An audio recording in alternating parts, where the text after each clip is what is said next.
Hi everyone, welcome back. I am Lenox. And I am Leska. And this is Mr. Buddy. Now before we get started today, I just wanted to do a quick reminder that we do cover some sensitive topics, even though they are carried out in fantasy and we get justice. If you are sensitive, you probably shouldn't listen to this because we are fantasy true crime. So with that said, I do want to just recap the stories that we went through last week, titled "A Wolf in Sheep's Clothing." So to recap, there were 3 cases. There was one in Colorado where the husband got rid of his pregnant wife and his 2 daughters.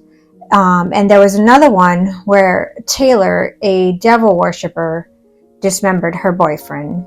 And then in Virginia, man of God, he annihilated his entire family.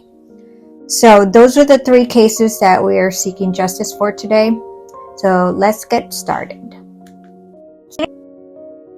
When Leska first heard of the Colorado family slaying, her heart went up into her throat and her stomach in knots. She started to follow the case. The case had started out as a missing persons case. The husband was playing the part of a worried dad, but something was off. He quickly began to inadvertently snitch on himself, unable to keep track of his lies and his marital affair. When Leska heard of this, she quickly went over to the sanctuary to ask Josephine and Amalia to look into it and find this missing family. When it came to harming of children, Leska had 0 tolerance. Amalia and Josephine quickly agreed.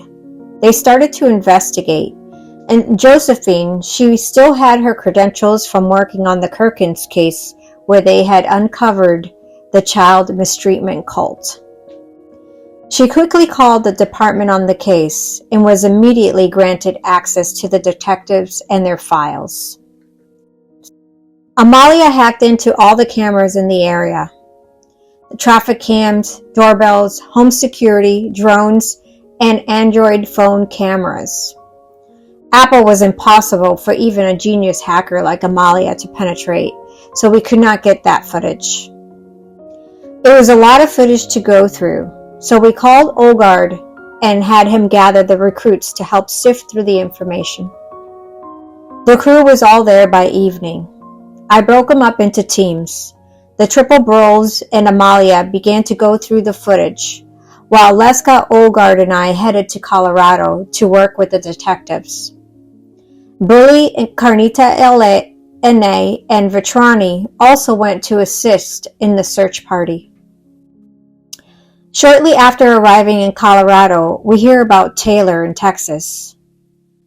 Josephine had the Triple Bros keep searching, while Amalia looked into the details of Taylor's gruesome act. The police somehow screwed up and Taylor was looking at a walk.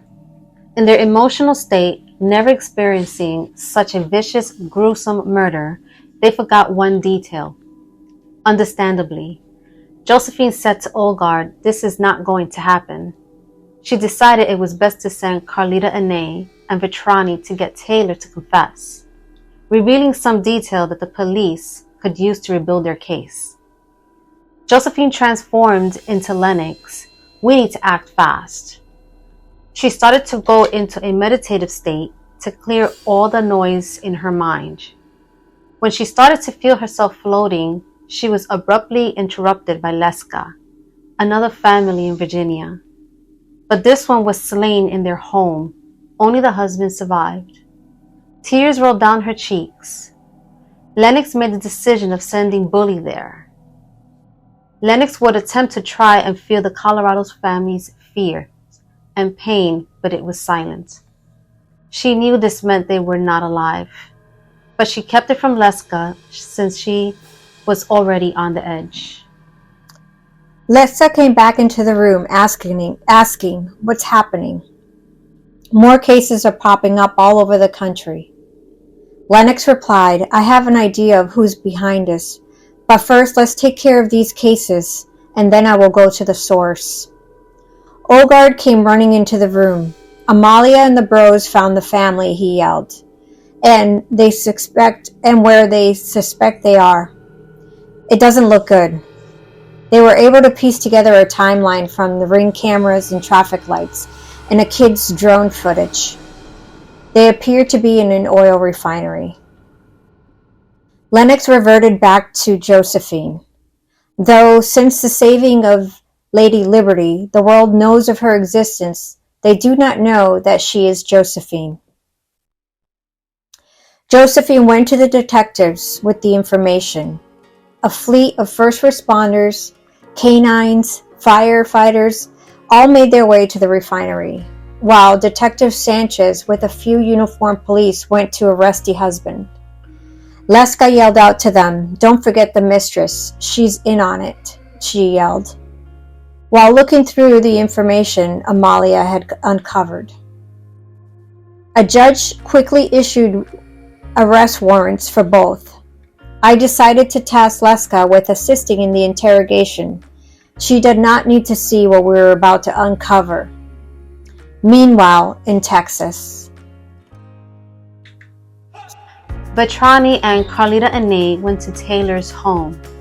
Vetrani used her taser, Dreadlock, to knock her on her ass, while Carlita's needles penetrated her skin. She was itching uncontrollably. They kept going until she cracked. She kept saying this wouldn't hold up.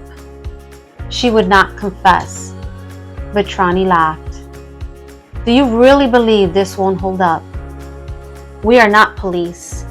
We're not bound to the same rules and laws. We can do with you as we please. You think this is a joke?" As she ripped her snake dreadlocks around her neck. Taylor's worst fears was snakes. Vetrani said, "Maybe I should let the snake snap your head off, like you did to that poor man. That did nothing but love you. But I won't let you off that easy. Lenox will carry out the true punishment." Carlita's eyes began to glow, and with that, Taylor broke. She recorded a full confession, including all details, along with turning over a remaining body part. With this, the police will be able to prosecute Taylor to the fullest extent. Lenox will then make sure that you experience what true punishment is for such evil. The Triple Bros, Andres, Aquila, and Abaddon, headed to Virginia. Josephine put a call into the police. They had taken Sam into custody as the prime suspect. Amalia found footage of Sam buying spray paint, ammo, and the shotgun used to carry out the slaying of his family. She was also able to find the apartment he found for his mistress. When the pastor realized what Sam had been doing, she immediately fired him and withdrew all her legal help. His mistress, in shock, also cut ties. She had suspected he was hiding something, but she never would have imagined it was to this extent. "You're an evil monster posing as a man of God," she yelled at him. Quite the treat you got there, buddy. Sam's parents were weeping in disbelief, feeling shame for wrongfully judging Nancy in the beginning, for it was their own son that was no good. Where did we go on, they asked themselves. They thought, how could he do this to his own family? Sam was on his own. He had let his ego, his greed, and lust overcome him and manifest evil that drove him to destroy his family, thinking that he was smarter than everyone else and that he would get away with it. Back in Colorado, they had uncovered the bodies and had the perpetrator in custody. Leska was beside herself with what he was able to do to his family. The evidence towards the husband was overwhelming. But what about his temptress? What was her part in this? Lenox put her in a convulsive state, for if she had convinced him to do this, she must pay the price. After feeling the pain of what his family endured, the guilt consumed her. She begged God's forgiveness and vowed to help the police. She was guilty of selfishness, lust, and immorality, for she did not know he was living a double life. But she never intended for her wishes to be taken out of context. She was expressing now she felt. Though she knew he was lying to her, she still wanted to be with him. Her jealous insecurity clouded her judgment. Her soul can be saved. Him, on the other hand, Lenox went to the interrogation room where he was spewing his lies. In a disgusting attempt to justify his actions, the entire precinct began to tremble as he hit the floor convulsing, thrashing everywhere. He felt the fear, anxiety, and sadness of his little girls as they watched their daddy dispose of their pregnant mommy like she was common gutter trash. He felt his limbs breaking, hearing the snaps of his bones as he folded himself in half to stuff himself in a silo. His skin bubbling up, disintegrating in the chemicals. The fear his wife felt for their unborn son, while they both had the life suffocated from them, feeling the bones in his neck collapse from his grip, and hearing his son's last heartbeat. You would think or hope that his soul could repent, but he did not. He shall remain in the hell of his own creation. They threw him in an isolated room and watched him thrash. Amalia and Olgard approached Lenox to let her know that more people have gone missing. Lenox sent him to Virginia while she went to find Putintero. Make sure Sam gets arraigned without bail. I have to get Putintero before he destroys any more families with his wicked plan. Lenox sent the rest of the crew to Virginia to assist in the arrest and arraignment of Sam. Make sure he is held without bail until I can get to him, she reminded them. Mr. Buddy went with Lenox to find Putintero. He can sniff him out by his rotten corpse stench. It didn't take long to find him. When Lenox busted into the room, he scattered, using his soldiers as decoys, trying to buy time to carry out his sinister plan of destroying the family units. Another layer being peeled away to destroy society, creating further divide amongst the people. But he could not hide from Mr. Buddy. Mr. Buddy lifted his leg, his urine creating a gas that caused the imposters to keel over. Lenox struck Putintero, preventing him from finishing his plan. He released, turning to strike. Lenox caught his fist, crushing his knuckles. He laughed, swinging his body around to break free. A fight erupted, causing the building to start crumbling. They both, covered in debris, Mr. Buddy pulled the crumbled building debris off of Lenox. Putintero had run off, escaping her wrath once more. It was only a matter of time, but at least we were able to shut down his operation until we can find a solution to stop it for good. Lenox and Mr. Buddy headed back to meet up with the rest of the crew in Virginia. Sam had no idea what was about to happen to him. He is the worst of these three cases, using God and hiding behind the sanctity of church to carry out his sadistic plan of slaying his family. Lenox appeared in his holding cell. "I'm gonna wipe that smirk right off your stupid face," she said. "Get up!" Sam's world went dark as Lenox unleashed her fury. Absorbing the pain this rash of evil events have caused all these families. For they are no longer here, but their souls would be in peace. Their beautiful, innocent essence survived, blessing the family they left behind. Like that rose that had all its petals plucked off. The essence might be stripped, but it won't die. It survived, returning hope, peace, and justice for all those left behind. So that's going to end. That's the second part of Wolves in Sheep's Clothing, and that's going to end that storyline. So we were just discussing how we need to try to find like a solution for these type of, to prevent these type of horrific acts from happening. Like, what's causing people to do this and to hurt the people they love the most? I think it's a combination of things. I don't know what your thoughts are, but I think it's a combination of people. First, God is taken out of everything. Number one, when you don't have God, you don't have a moral compass to guide you through life.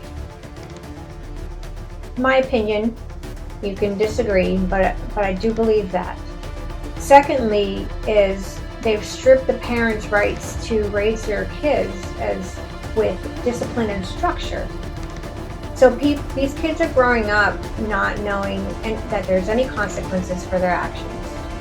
They're growing up thinking everyone gets a trophy, everyone wins, and there's no structure.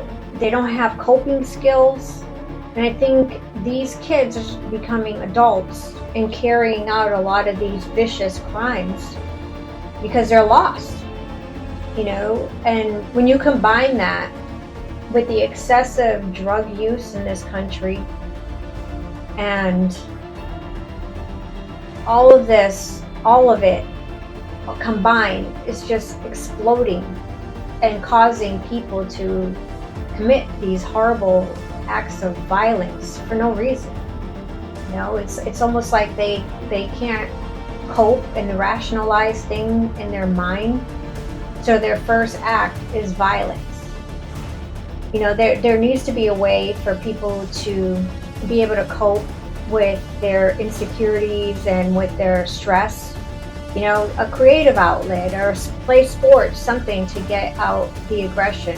And I do believe they need to be taught. People need to be taught there are winners and losers, because that's the reality of the world that we live in. And if you're used to always getting your way, the first time or the first few times that somebody says no to you, how are you going to react? I always said that the test of somebody's true colors, you want to see somebody's true colors, you press that reject button, reject them.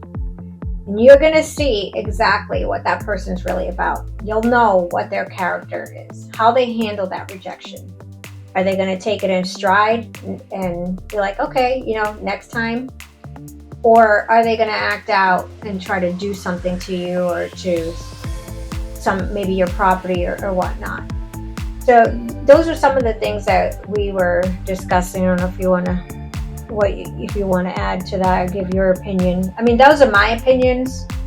I'm not saying that, I'm not a psychologist or, but I do have common sense and I do observe a lot of things that happen in the world. And so, that's my opinion on why some of these things are happening. And, I'd like to hear from you guys also. What are your thoughts on it? Well, it's just frustrating because instead of just walking away from the situation, they just take matters into their own hands. If you don't like how, what you're living, or I don't know, be as it may, you just don't like anything that's going on in your life, just talk to the person. Don't be afraid. Just that open communication. And things don't go well for you, then just walk away. Don't act on your first impulse and be violent. I just don't get it. It's just frustrating. I don't understand it either. How can your first reaction be to turn towards violence? Like, if somebody doesn't like how I look, I'm like, okay, I guess you have bad taste, just, kidding aside, but if somebody doesn't like how you look, who cares? If somebody makes fun of your clothes, who cares?